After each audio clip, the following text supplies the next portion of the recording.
Pero habang binubugbog nga ni Jing ang bantay, bigla siyang napatigil dyan dahil ginamit na ni Boron ang 100% ng kanyang lakas.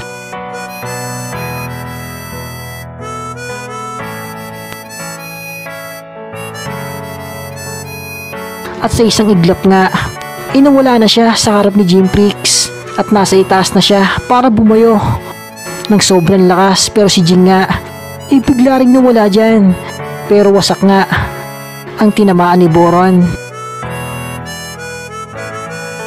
At dyan nga sabi ni Jing na mabuti ginamit mo na ang tunay mong lakas. Pinilit mo ko sagot ni Boron. At dyan nga, pinagpatuloy na nila ang kanilang laban. At si Boron patuloy sa pagbayo, kaya patuloy na nawawasak ang kanilang kapaligiran.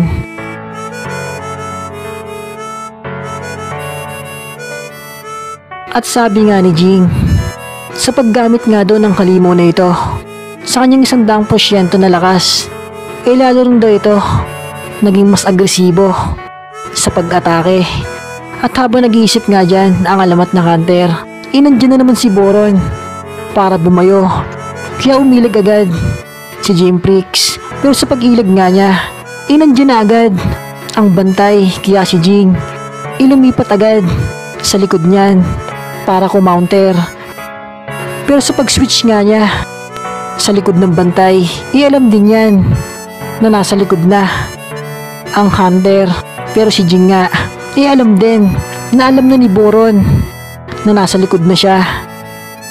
At dyan nga, si Boron umatake patalikod ng sobrang bilis. At sa pag-atake nga niya, wala na si Jing sa likod niya at nasa itaas na bahagi na yan para umatake.